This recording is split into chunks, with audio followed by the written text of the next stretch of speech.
Hello दोस्तों, स्वागत है आपका हमारे चैनल पर, जहां हम आपको किताबों का ज्ञान सरल और रोचक तरीके से पहुंचाते हैं।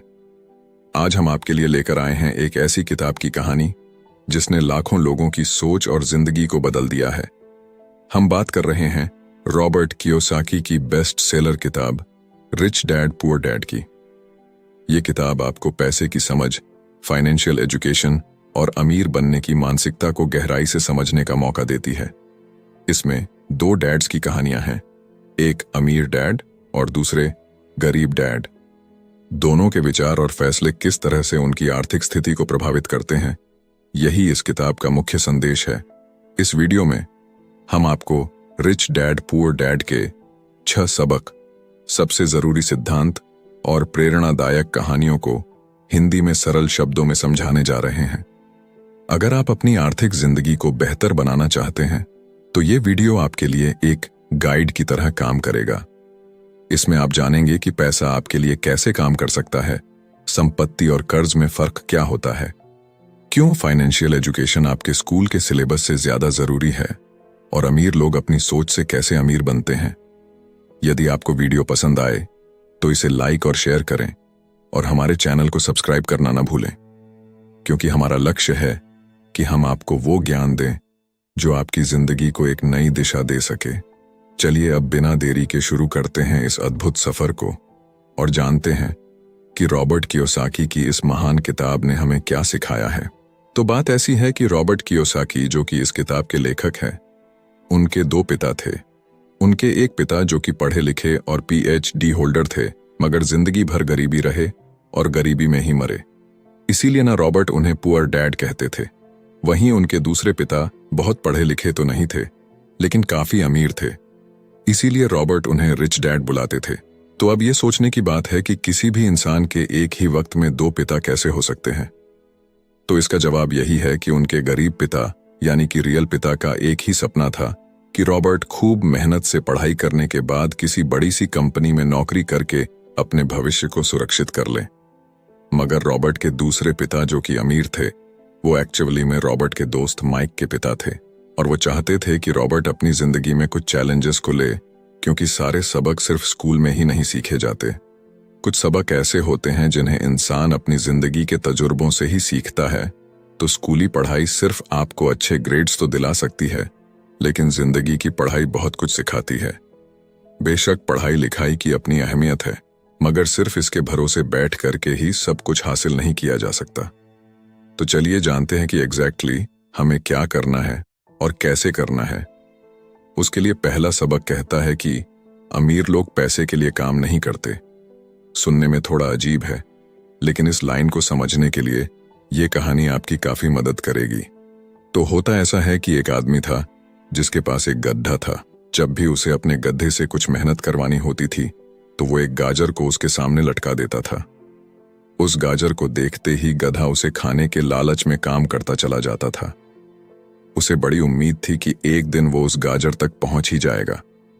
अभी उस आदमी के लिए तो एक अच्छी खासी तरकीब बन गई काम करवाने की, मगर बेचारे गधे को कभी भी वो गाजर नहीं मिल पाई। अब पूछिए क्यों? क्योंकि वो गाजर बस एक छलावा है। बहुत से लोग ठीक उस गधे की तरह ही होते हैं। वो मेहनत पर मेहनत के लिए चले जाते हैं, इस उम्मीद में कि एक दिन वो अमीर बन जाएंगे, मगर पैसा उनके लिए महज एक सपना बन के रह जाता है। इस सपने के पीछे भागने से आप उस तक कभी नहीं पहुंच सकते। तो पैसे के लिए काम करने की बजाय पैसे को अपने लिए काम करने दीजिए। जब आप अमीर बनना चाहते हैं तो सिर्फ पैसे कमाने के लिए काम ना करें, क्योंकि जिस तरीके से हम अमीर बनने की राह में कदम बढ़ाते हैं, हमारा डर और लालच हम पर हावी होने लगता है कि कहीं हम गरीब के गरीब ही ना रह जाएं।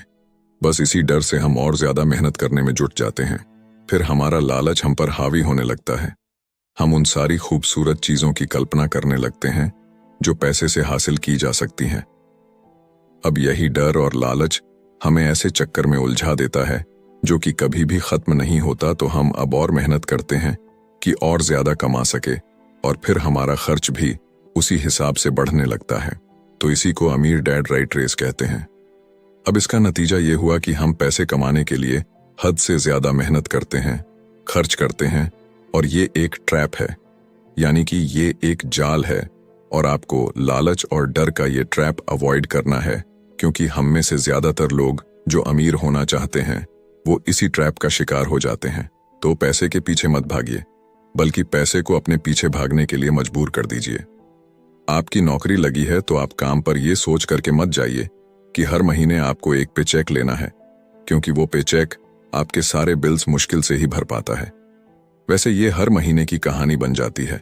फिर तंग आकर के आप कोई दूसरी नौकरी ढूंढ करके और ज्यादा मेहनत करने लगते हैं, लेकिन तब भी आप पैसे के लिए ही काम कर रहे होते हैं, और यही वजह है कि आप कभी भी अमीर नहीं बन पाते।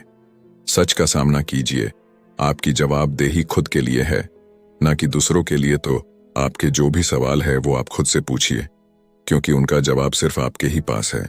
क्या आप सिर्फ इसलिए काम कर रहे हैं कि आपकी जिंदगी में सिक्योरिटी रहे, एक ऐसी नौकरी जहां से आपको निकाले जाने का कोई डर ना हो, या फिर आप सिर्फ 2 पैसे कमाने के लिए काम करते हैं और आपको लगता है कि एक दिन आप इस तरीके से अमीर हो जाएंगे? क्या बस यही आपको सेटिस्फाई करने के लिए काफी है? अगर आपका जवाब हाँ है, तो मुझे आपकी सोच पर बड़ा अफसोस है, क्योंकि आपने जो अमीर बनने का सपना देखा है ना, वो कभी पूरा नहीं होने वाला। आप हमेशा गरीबी में ही जिएंगे। लेकिन अगर आपका जवाब ना है, तो आपका पहला कदम यह होगा कि सबसे पहले आप अपने मन से डर को हटा दीजिए, क्योंकि ज्यादा पैसा ना कमा पाने का डर और लालची आपको बगैर सोचे समझे काम करने के लिए मजबूर करता है, और हमारा यही कदम हमें नाकामयाबी की तरफ धकेलता है। बेशक हम सबके अंदर डर और चाहत की भावना होती है, और ये नेचुरल है, लेकिन उन्हें खुद पर इतना हावी ना होने दीजिए कि हम उनके बस में होकर के उलटे सीधे फैसले लेने लग जाएं। बेहतर होगा कि हम जो भी करें पहले उसके बारे में खूब सोच लें।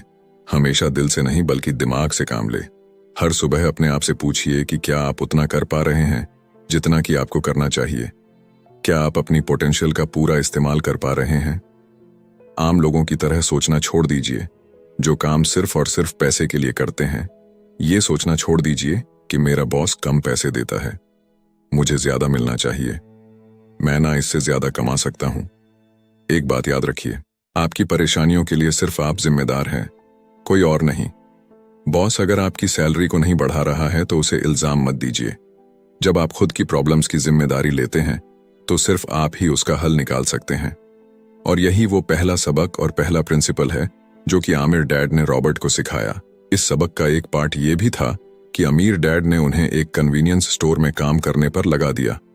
उन्हें इस काम के कोई पैसे नहीं मिले, वो बस काम करते रहे, और इसका फायदा ये हुआ कि वो अपने दिल से काम में लगे रहे, और इस दौरान कई नए आइडियाज उनके दिमाग में आते रहे।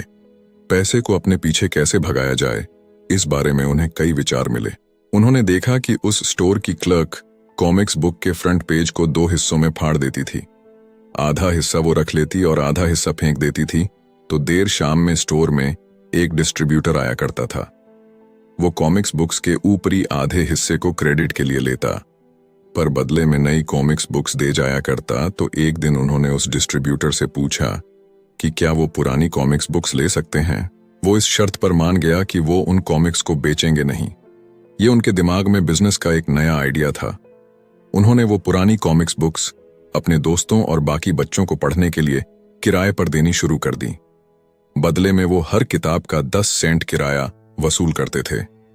हर किताब सिर्फ 2 घंटे के हिसाब से पढ़ने के लिए दी जाती थी, तो असल मायनों में वो उन्हें बेच नहीं रहे थे। उन्हें उस गैराज पर काम भी नहीं करना पड़ा जहां से वो कॉमिक्स किराए पर देते थे। उन्होंने माइक की बहन को काम पर रखा, जिसके लिए उसे हर हफ्ते $2 दिया जाता, तो एक ही हफ्ते में उन्होंने $9.5 कमाए। और इस तरह उन्होंने सीखा कि पैसे को खुद के लिए काम करने दो, न कि आप पैसे के लिए काम करो। तो इसी के साथ अब आगे है दूसरा सबक, जो कहता है कि फाइनेंशियल लिटरेसी क्यों सिखाई जाए। कहने का मतलब यह है कि 1923 यानी कि 1923 में एज वाटर बीच होटल शिकागो में एक मीटिंग हुई। दुनिया के बहुत से लीडर और बहुत ही अमीर बिजनेसमैन इस मीटिंग का हिस्सा बने।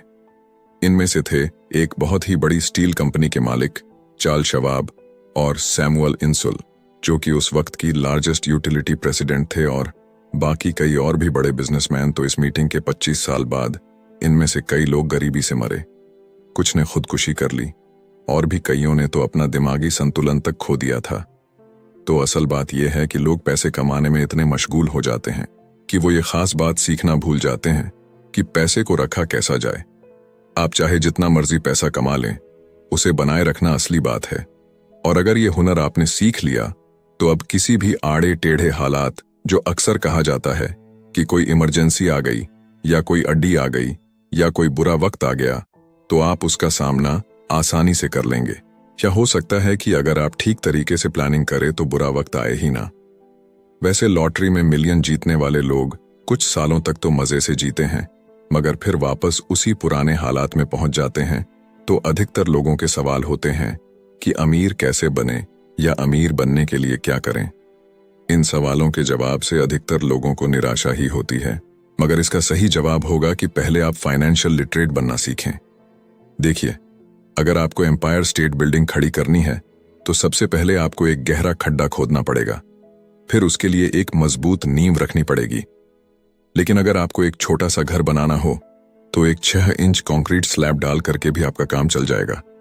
मगर अफसोस तो इसी बात का है कि हम में से ज्यादातर लोग 6 इंच स्लैब पर एक एम्पायर स्टेट बिल्डिंग खड़ी करना चाहते हैं, और वो ऐसा करते भी हैं तो जाहिर सी बात है कि बिल्डिंग टूटेगी ही टूटेगी। गरीब डैड रॉबर्ट से बस यही चाहते थे कि वो खूब पढ़ाई करे, लेकिन अमीर डैड उसे फाइनेंशियली लिटरेट बनाना चाहते थे। ज्यादातर स्कूल सिस्टम बस घर बनाना सिखाते हैं, मजबूत फाउंडेशन नहीं। स्कूली शिक्षा और पढ़ाई की अपनी अहमियत है, मगर असल जिंदगी में यही सब कुछ नहीं है। और इसी के साथ आगे है तीसरा सबक, जो कि कहता है कि लायबिलिटीज और एसेट्स के बीच में फर्क समझे और हमेशा एसेट्स खरीदे। वैसे सुनने में ये बड़ी आसान सी बात लगती है ना, लेकिन यही एक नियम है जो आपको अमीर बनाने में मदद करेगा। अक्सर गरीब और मिडिल क्लास लोग लायबिलिटीज को यानी कि जिम्मेदारियों को एसेट्स समझ लेते हैं, यानी कि अपनी संपत्ति समझ लेते हैं। मगर अमीर जानता है कि असल में एसेट्स होते क्या हैं, और वो वही खरीदता है अमीर डैड। किस यानी कि KISS किस प्रिंसिपल में यकीन रखते हैं, जिसका मतलब है कीप इट सिंपल स्टूपिड। उन्होंने लेखक और उसके दोस्त माइक को यही सिंपल बात सिखाई, जिसकी बदौलत वो इतनी मजबूत फाउंडेशन रखने में कामयाब रहे। इसी की यही सिंपल बात है कि लायबिलिटीज यानी कि अपनी जिम्मेदारियों और एसेट्स यानी कि संपत्ति के बीच में फर्क को समझे और एसेट्स खरीदे। लेकिन अगर ये इतना ही सिंपल है तो हर आदमी अमीर होता है ना। मगर यहां पर मामला उल्टा है। ये एक्चुअली में इतना सिंपल है कि हर कोई इस बारे में सोचता तक नहीं है। लोगों को लगता है कि उन्हें लायबिलिटीज और एसेट्स के बीच में फर्क पता है, मगर उन्हें सिर्फ लिटरेसी के बारे में मालूम है, फाइनेंशियल लिटरेसी के बारे में नहीं। मतलब ये कि इनकम स्टेटमेंट को प्रॉफिट और लॉस का स्टेटमेंट मानकर चलना चाहिए। इसका सिंपल सा मतलब है कि इनकम यानी कि आपके पास कितना पैसा आया, और एक्सपेंस यानी कि आपके पास से कितना पैसा खर्च हुआ। बैलेंस शीट एसेट्स और लायबिलिटीज के बीच बैलेंस बताती है। बहुत से पढ़े लिखे अकाउंटेंट को भी ये पता नहीं होता है कि आखिर बैलेंस शीट और इनकम स्टेटमेंट कैसे एक दूसरे से जुड़े हैं। और अगर हम इस बात को समझना चाहें तो एसेट्स वो चीजें होती हैं जो आपके लिए पैसे कमाने का काम करती हैं। मान लीजिए आप कोई घर खरीद करके उसे किराए पर देते हैं, तो उसी किराए से आप वो लोन भी चुका सकते हैं जो आपने घर खरीदने के लिए लिया था। अब घर भी आपका हुआ और उससे मिलने वाला किराया भी।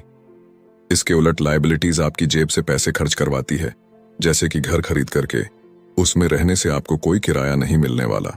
तो अब आप समझ गए होंगे कि अगर अमीर बनना है तो एसेट्स खरीदिए, और गरीब ही रहना है तो लायबिलिटीज। अमीर लोगों के पास ज्यादा पैसा इसलिए होता है कि वो इस KISS keep it simple stupid principle पर यकीन करते हैं।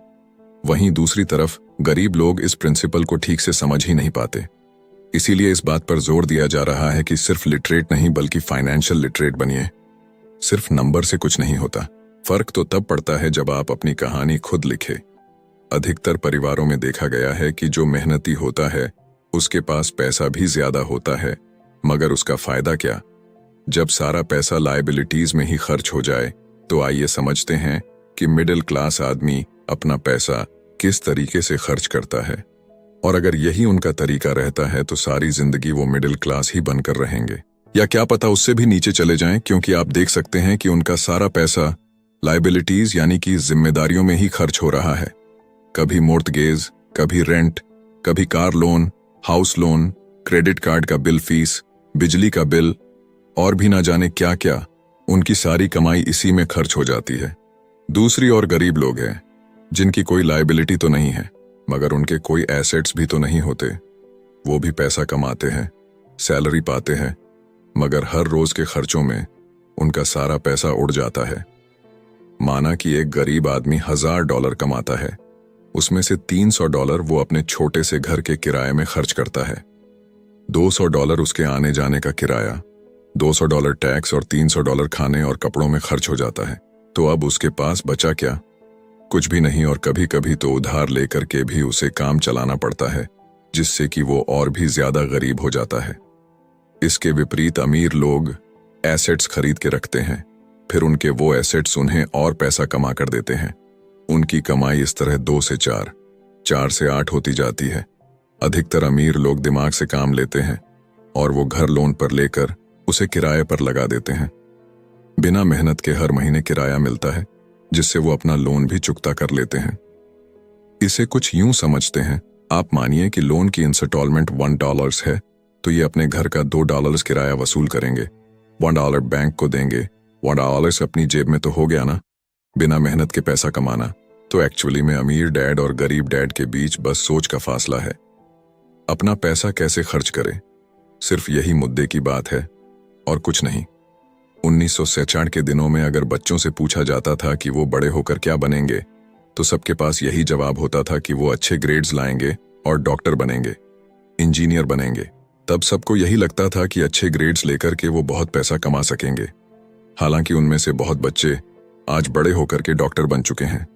बावजूद इसके उनमें से काफी लोग आज भी फाइनेंशियली स्ट्रगल करते नजर आएंगे, क्योंकि उन्हें हमेशा यही लगा कि ज्यादा पैसा कमाने से उनकी सारी परेशानियां दूर हो जाएंगी।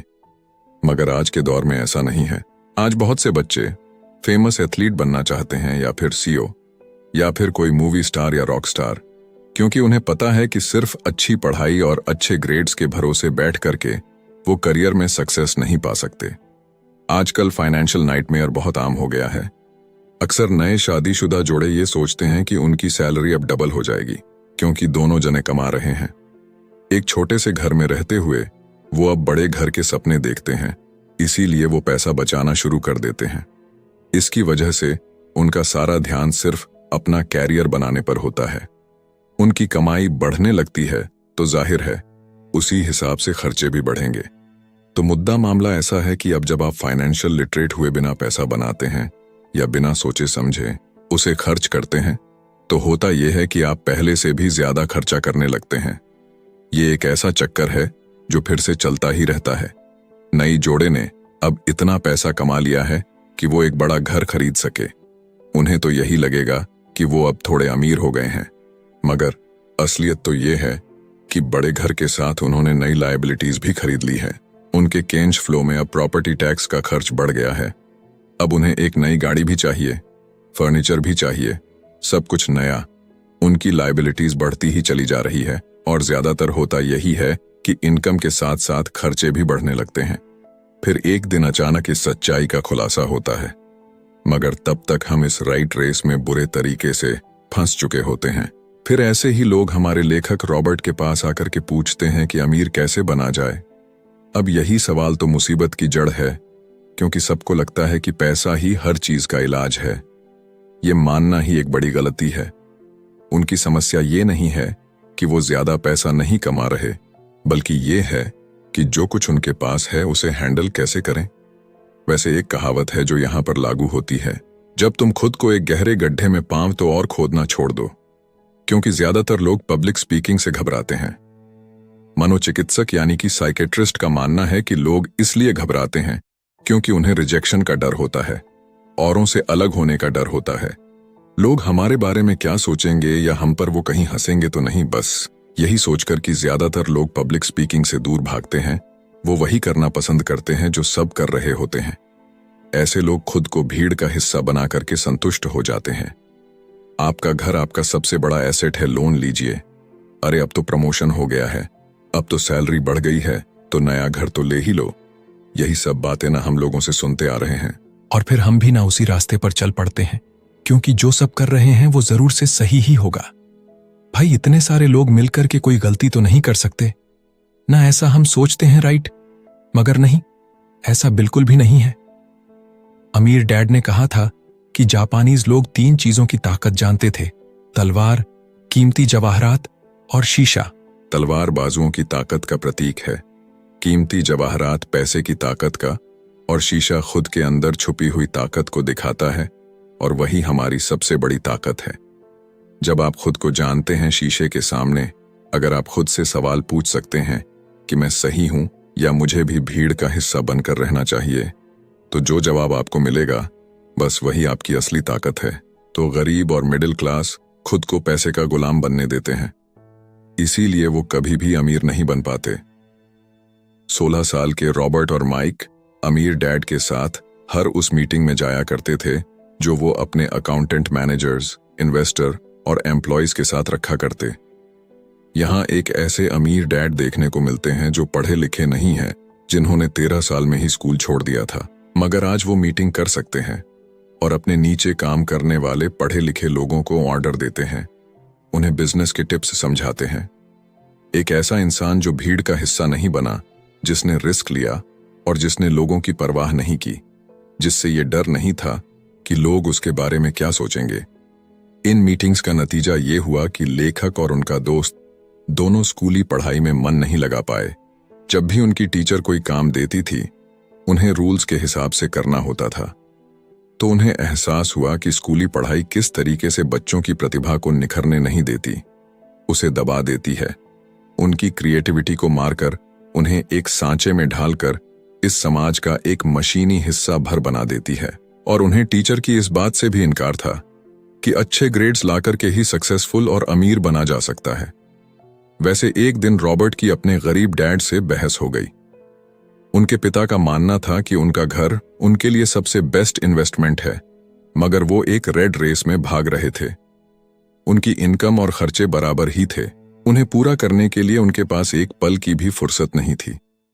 यही बात रॉबर्ट उन्हें समझाना चाह रहे थे कि उनके पिता के लिए वो घर एसेट नहीं बल्कि लायबिलिटी है। घर पर उनके पैसे खर्च हो रहे थे, बदले में मिल कुछ नहीं रहा था। ये बात उनके गरीब डैड नहीं समझ पा रहे थे।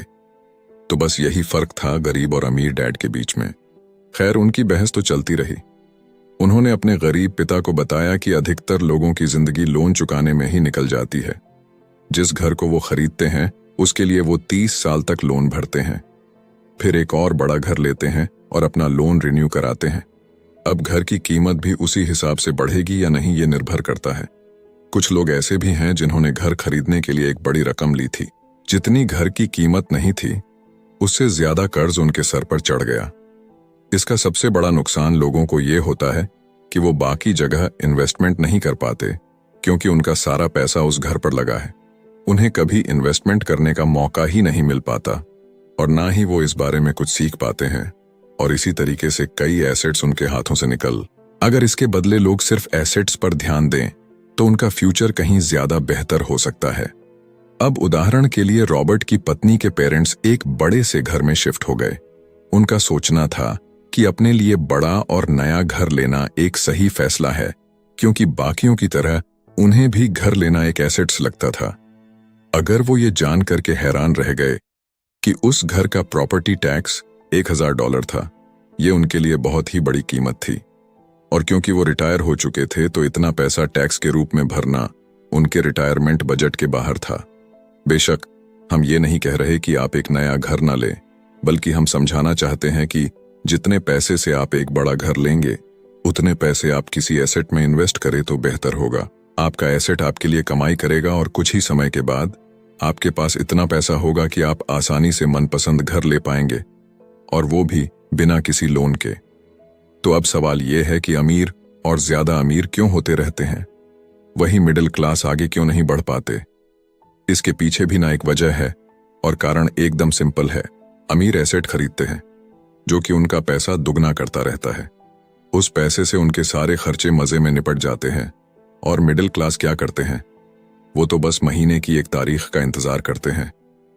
जब उनकी सैलरी आई तो सारी की सारी सैलरी तो खर्चों को पूरा करने में खत्म हो जाती है, तो इन्वेस्टमेंट कहाँ से होगा? और फिर जब सैलरी बढ़ती है तो उस पर टैक्स भी बढ़ जाता है। और उसी हिसाब से बाकी खर्चे भी, और फिर अंत में वही राइट रेस चलती रहती है। कहने का मतलब ये है कि एक कर्ज में डूबा समाज जहां पर हम रहते हैं, मतलब ये कि अपने घर को एसेट समझना ही वो रीजन है जो कि हमें कर्ज के बोझ तले दबाती है। आज यही अधिकतर लोगों की सोच है।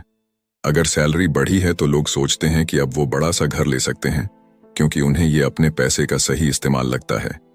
इसके बदले अगर वो पैसा सही जगह लगाया जाए तो उनकी जिंदगी हमेशा के लिए बदल सकती है। लेकिन ऐसा हो नहीं पाता, क्योंकि उनका सारा वक्त हाड़ तोड़ मेहनत करने में चला जाता है। अपनी नौकरी को सेफ जोन समझ करके वे उससे अलग कुछ सोच ही नहीं पाते, और साथ ही उन पर कर्ज का इतना बोझ होता है कि वो नौकरी छोड़ने का रिस्क ले ही नहीं सकते। अब जरा खुद से सवाल कीजिए कि आज आप नौकरी छोड़कर बैठ जाते हैं तो कितने दिन आपका गुजारा चलेगा? क्योंकि अगर आप फाइनेंशियली लिटरेट नहीं हैं, अगर आपने सारी उम्र सिर्फ सैलरी के भरोसे ही काटी है और एसेट्स के बदले आपने लायबिलिटीज पाल ली है, तो यकीनन आपकी जिंदगी बहुत ही कड़ी चुनौती है। सिर्फ नेटवर्थ के भरोसे आपका काम नहीं चल सकता। नेटवर्थ बताता है कि आपके पास वाकई में कितना पैसा है, चाहे वो गैराज में पड़ी पुरानी कार के रूप में ही क्यों ना हो। अब भले ही वो कार कुछ काम की ना हो, जबकि वेल्थ का मतलब है कि आपके पास जो पैसा है उससे आप कितना और पैसा कमा रहे हैं। जैसे कि मान लीजिए कि आपके पास कोई एसेट है जिससे हर महीने मुझे $3000 की कमाई हो जाती है और हर महीने आपके $6000 खर्च होते हैं, तो मैं सिर्फ आधे महीने ही अपना गुजारा कर पाऊंगी। तो सल्यूशन ये होगा कि अपने एसेट से मिलने वाले पैसे को आप बढ़ा दें। जब वो $6000 आपको मिलने लगेगा तो आप रातों रात अमीर नहीं हो जाएंगे, मगर इस तरह आप वेल्थी होने लगेंगे। अब अगर आप अचानक नौकरी छोड़ते भी हैं तो आपके एसेट्स आपका सारा खर्च कवर कर लेंगे। अब वेल्थी तभी बन पाएंगे जब आपके खर्च आपके एसेट्स की ग्रोथ से कम रहे, और इसी के साथ आगे है चौथा सबक, जो कहता है कि अपने काम से काम रखें। दुनिया की सबसे बड़ी फूड चैन मैकडोनाल्ड के फाउंडर रे क्रॉकनी एक MBA क्लास में की स्पीच थी। ये 1947 की बात है। उनकी ये स्पीच बड़ी ही शानदार थी। लोगों को प्रेरित करने वाले स्पीच के बाद जब MBA क्लास के स्टूडेंट्स ने कुछ वक्त उनके साथ बिताने की गुजारिश की तो वो उनके साथ बियर पीने चले गए। बातों बातों में रे ने अचानक एक सवाल किया कि क्या आप लोग जानते हैं कि मैं किस बिजनेस में हूं? अब ये बात तो सबको मालूम थी कि वो हैमबर्गर बेचते थे। इस बात पर वो हंसने लगे और बोले कि उनका असल बिजनेस तो रियल एस्टेट है, क्योंकि मैकडोनाल्ड के लिए हर लोकेशन का चुनाव सोच समझ कर किया जाता है। जहां उसकी फ्रेंचाइज बनाई जाती है वो जमीन भी साथ ही बेची जाती है। तो इसका सीधा सा मतलब है कि मैकडोनाल्ड की फ्रेंचाइज खरीदने वाले को वो जमीन भी खरीदनी पड़ती थी। तो इस तरीके से ये एक रियल एस्टेट बिजनेस भी हुआ। यही सबक अमीर डेंड ने रॉबर्ट को सिखाया कि अक्सर लोग खुद के लिए छोड़ करके बाकी सबके लिए काम करते हैं। वो टैक्स पे करके गवर्नमेंट के लिए काम करते हैं, वो उस कंपनी के लिए काम करते हैं जहां वो नौकरी करते हैं, बैंक का मॉर्टगेज देकर उसके लिए काम करते हैं। और ये सब इसलिए क्योंकि हमारा एजुकेशन सिस्टम ही ऐसा है। स्कूल हमें एम्प्लॉय बनना सिखाता है, ना कि एम्प्लॉयर। जो आप पढ़ते हैं वही आप बनते हैं। अगर आपने साइंस पढ़ी है तो डॉक्टर, मैथमेटिक्स पढ़ी है तो इंजीनियर, मतलब जो भी आपने पढ़ा है वो आप बने। अब मुसीबत तो ये है कि इससे छात्रों का कोई भला नहीं हो पाता, क्योंकि वो नौकरी और बिजनेस के बीच के फर्क में उलझ कर रह जाते हैं। जब कोई पूछता है कि आपका क्या बिजनेस है तो आपको ये नहीं बोलना चाहिए कि मैं तो एक डॉक्टर हूं या एक बैंकर हूं, क्योंकि वो आपका प्रोफेशन है, बिजनेस नहीं।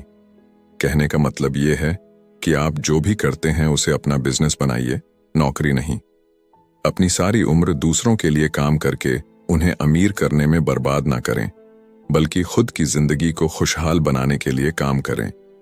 बहुत से लोगों को इस बात का एहसास बड़ी देर से होता है कि उनका हाउस लोन उनकी जान ले रहा है, और फिर उन्हें लगता है कि जिसे वो एसेट मानने की गलती कर रहे थे, एक्चुअली कभी वो एसेट था ही नहीं। जैसे उन्होंने कार ली तो उससे जुड़े तमाम खर्चे उनकी लायबिलिटीज बन गए, तो उनकी मुसीबतें शुरू हो जाती हैं। इसीलिए तो हम एसेट कॉलम पर इतना ज्यादा जोर दे रहे हैं ना कि आपकी इनकम कॉलम पर, और यही फाइनेंशियली सिक्योर होने का सही तरीका है।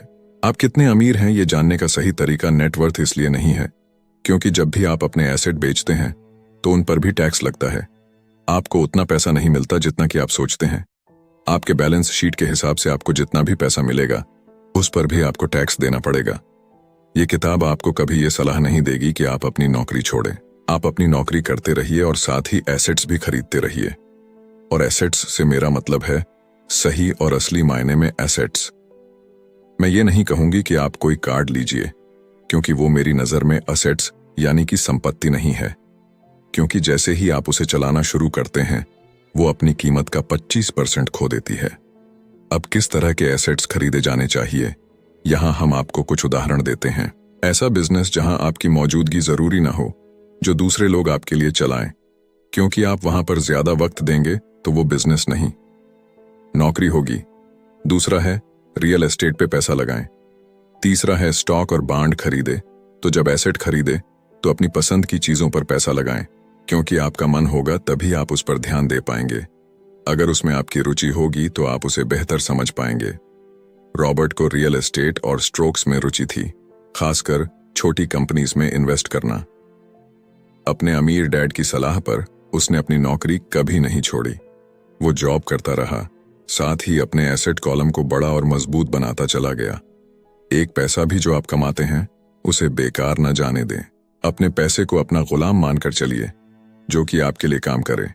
आप लग्जरी खरीदना चाहते हैं, शौक से खरीदे, कोई बड़ी बात नहीं, मगर ये ना भूले कि अमीर और मिडिल क्लास में यही सोच का फर्क है।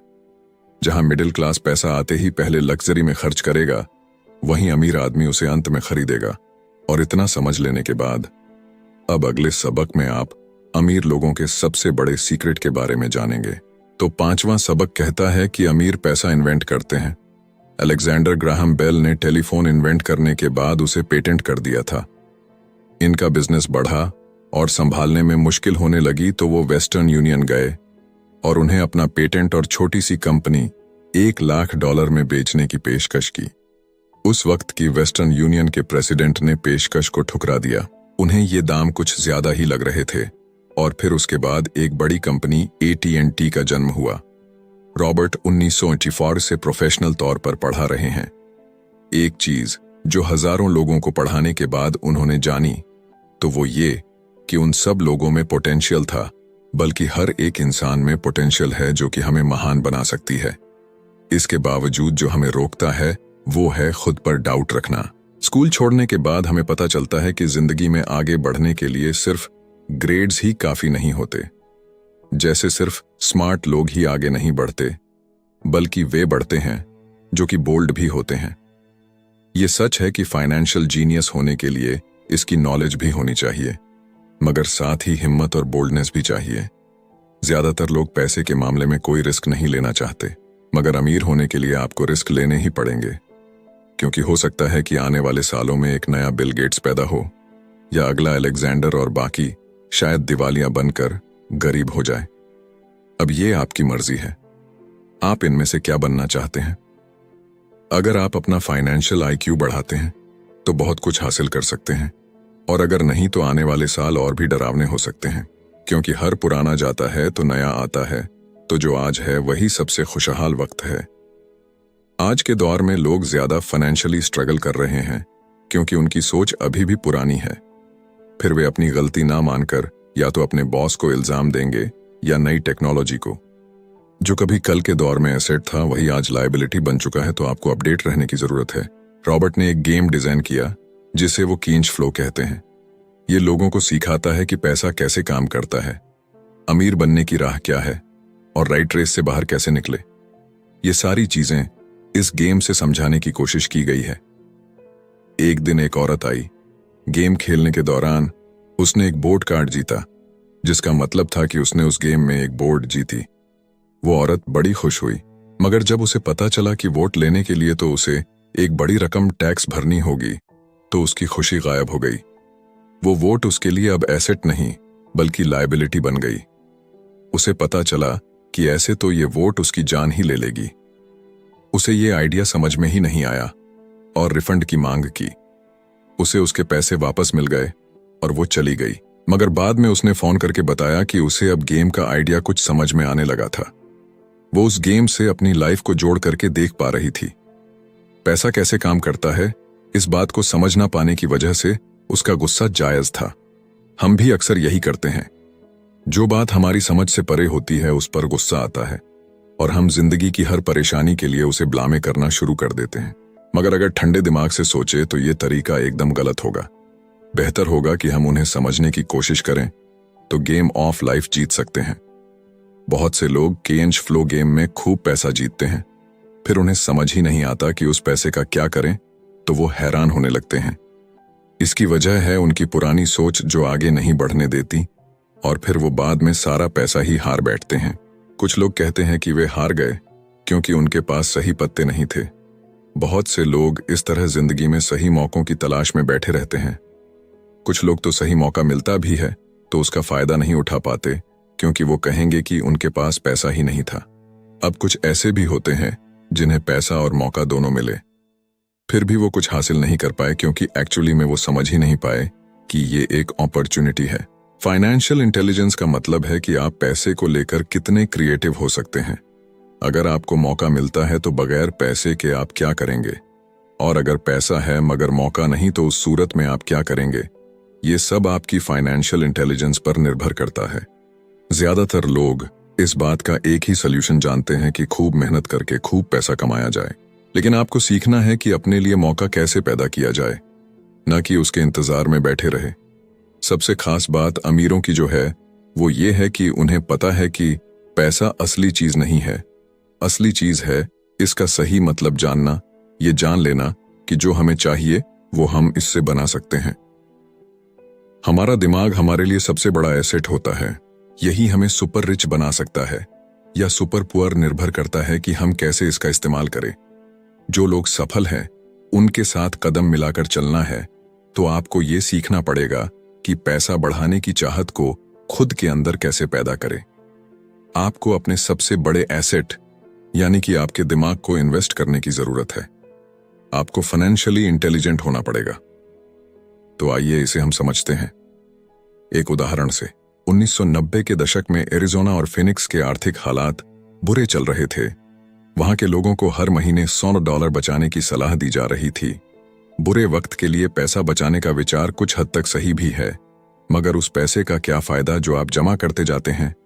इससे तो अच्छा है कि उनका कुछ हिस्सा इन्वेस्ट किया जाए जो कि आगे चलकर आपको फायदा दे। खैर, बात करते हैं एरिज़ोना और फेनिक्स के लोगों की जो आर्थिक तंगी झेल रहे थे। ऐसे में इन्वेस्टर को ये एक बढ़िया मौका लगा। लोग जो अपनी प्रॉपर्टी अपने पौने दामों में बेच रहे थे उसे कई इन्वेस्टर्स ने हाथों हाथ खरीद लिया। रॉबर्ट ने भी $75,000 की कीमत वाला एक घर सिर्फ $20,000 में खरीद लिया। इसके बाद उन्होंने अर्टोनी के ऑफिस में एक ऐड दिया, $75,000 वाला घर सिर्फ $60,000 में। बस इसे लेने के लिए ग्राहक टूट पड़े। रॉबर्ट का फोन बजना बंद ही नहीं हो रहा था कि ये पैसा उनको उस एसेट से मिलने जा रहा था जो उन्होंने प्राइमरी नोट के रूप में ग्राहक से लिया था, और उन्हें ये पैसा कमाने में केवल 5 घंटे लगे। उन्होंने जो $40,000 इन्वेंट करे वो उनके एसेट कॉलम से क्रिएट हुए थे, और बगैर टैक्स के उन्होंने अचानक ही मिले एक मौके का फायदा उठाकर ये पैसा क्रिएट अपने इनकम कॉलम में ऐड कर लिए। कुछ सालों के बाद ही उनके इस बिजनेस ने इतना पैसा क्रिएट किया कि उनकी कंपनी की कार, गैस, इंश्योरेंस, क्लाइंट के साथ डिनर ट्रिप और बाकी चीजें सब कवर हो गईं। जब तक गवर्नमेंट उन खर्चों पर टैक्स लगाती, इनमें से ज्यादातर चीजें प्री टैक्स एक्सपेंसेस में खर्च हो चुकी थीं। कुछ सालों के बाद ही जो घर $60,000 में बिका था अब वो $1,10,000 का था। अभी भी उनके पास कुछ मौके थे, मगर वो इतने कम थे कि उनके लिए रॉबर्ट को एक वैल्यूएबल एसेट लगाना पड़ता, और अपना वक्त भी तो वो आगे बढ़ गए। उन्हें अब नए मौकों की तलाश करनी थी। अब आप एक सवाल खुद से कीजिए, मेहनत करना भी बहुत मेहनत का काम है। 50% टैक्स भरिए और बाकी बचाइए। अब वो सेविंग्स आपको 5% इंटरेस्ट देगी, और फिर उस पर भी आप और टैक्स भरे। इससे तो अच्छा होगा कि आप अपना पैसा और टाइम अपने सबसे पावरफुल एसेट यानी कि अपने दिमाग पर इन्वेस्ट करें और फाइनेंशियली इंटेलिजेंट बने। ये दुनिया कभी भी एक सी नहीं रहती, जो आज या कल नहीं होगा। कभी मंदी तो कभी तेजी का दौर चलता रहेगा। वक्त के साथ टेक्नोलॉजी और भी बेहतर होती जाएगी। आज मार्केट ऊपर है तो कल नीचे होगा। खासकर स्टॉक मार्केट तो हर रोज बदलता है, मगर इससे आपको क्या फर्क पड़ेगा? अगर आप फाइनेंशियली इंटेलिजेंट है तो क्योंकि आप तो हर हालात के लिए तैयार रहेंगे। आपको जिंदगी में बेशुमार मौके मिलेंगे जहां पर आप अपनी फाइनेंशियल इंटेलिजेंट का फायदा उठा सकते हैं। जरूरत है तो बस उन मौकों को लपकने की। अमूमन हम दो तरह के इन्वेस्टर देख सकते हैं। पहले वो जो पैकेज इन्वेस्टमेंट खरीदते हैं, और ये काफी आसान और बगैर झंझट का काम है। दूसरे इन्वेस्टर अपने लिए खुद ही इन्वेस्टमेंट क्रिएट करते हैं। इनको आप प्रोफेशनल भी कह सकते हैं। जितना ये इन्वेस्ट करते हैं उससे कई गुना ज्यादा पैसा बना लेते हैं। अब अगर आप इस तरह के इन्वेस्टर बनना चाहते हैं तो आपको खास तौर पर इन 3 स्किल्स को समझने की जरूरत है। पहली, ऐसी अपॉर्चुनिटी ढूंढिए जो कि बाकी न ढूंढ सके। याद रहे कि आपका दिमाग वो देख सकता है जो बाकियों की आंखें भी नहीं देख पाए। दूसरा है, पैसा बढ़ाइए। जब पैसे की जरूरत पड़े तो मिडिल क्लास केवल बैंक जाता है, मगर दूसरे टाइप के इन्वेस्टर पैसा बढ़ाकर के कैपिटल रेस करते हैं। उन्हें हमेशा बैंक की जरूरत नहीं पड़ती। और आगे ये तीसरा, स्मार्ट लोगों को ऑर्गेनाइज कीजिए। इंटेलिजेंट लोग वो होते हैं जो अपने से ज्यादा स्मार्ट लोगों के साथ मिलकर के काम करते हैं। इसीलिए इन्वेस्ट करने से पहले अपने इन्वेस्टमेंट एडवाइजर को चुनें। मुझे मालूम है कि यह सब आपके लिए कुछ ज्यादा है, मगर इसके रिवॉर्ड्स तो बड़े ही शानदार हैं। जिंदगी में रिस्क बहुत है, लेकिन उन्हें हैंडल करना सीख करके ही आप अमीर बन पाएंगे। और इसी के साथ आगे है 6वां सबक, सीखने के लिए काम करें, पैसे के लिए नहीं। तो बात ऐसी है कि एक बार एक जर्नलिस्ट ने रॉबर्ट का इंटरव्यू लिया था। रॉबर्ट उसके आर्टिकल पहले भी पढ़ चुके थे और उस जर्नलिस्ट के लिखने के स्टाइल से बहुत ही प्रभावित थे।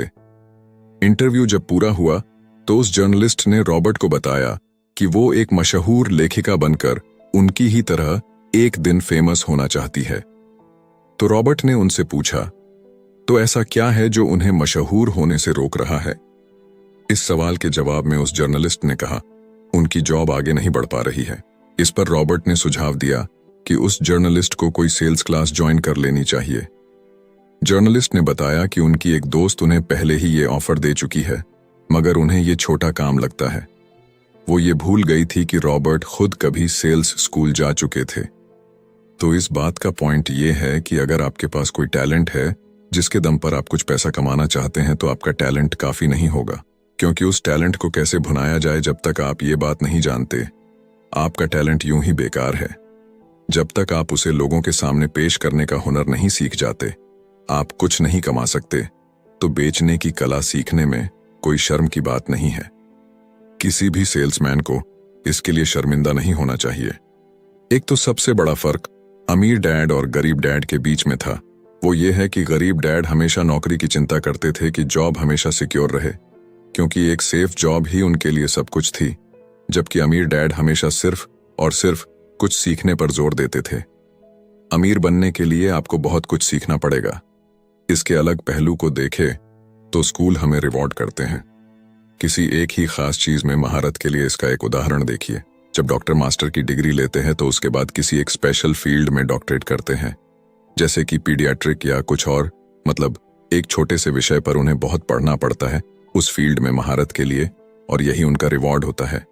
ऐसे ही बहुत कुछ जानने के लिए जो थोड़ा बहुत आप सीखते हैं, वो नॉलेज तभी आएगी जब आप अलग अलग कंपनीज के लिए काम करेंगे, दुनिया की अलग अलग चीजों को जाएंगे, चीजें कैसे काम करती है, ये सभी बातें अनुभव करेंगे, तभी आपकी नॉलेज बढ़ेगी। शायद यही वजह थी कि अमीर डैड छोटे रॉबर्ट और माइक को अपने साथ लेकर जाते थे जब वे अपने डॉक्टर, अकाउंटेंट्स, लॉयर या किसी प्रोफेशनल से मिलने जाते। जब रॉबर्ट ने मैरिन कॉर्प्स ज्वाइन करने के लिए अपनी हाई पेइंग जॉब छोड़ी, तो उसके गरीब मगर पढ़े लिखे पिता समझ नहीं पा रहे थे कि रॉबर्ट ने ऐसी शानदार नौकरी क्यों छोड़ी। वे गलत तरह से इस फैसले से सख्त निराश हुए। रॉबर्ट ने उन्हें समझाने की हर मुमकिन कोशिश की कि उनका ऐसा करना क्यों जरूरी था, मगर उन्हें तो ये बात हजम ही नहीं हो रही थी। रॉबर्ट ने उन्हें कहा कि वो सीखना चाहते हैं कि खुले आसमान में कैसे उड़े। उन्हें जानना था कि वर्कर्स की टीम को कैसे हैंडल किया जाए।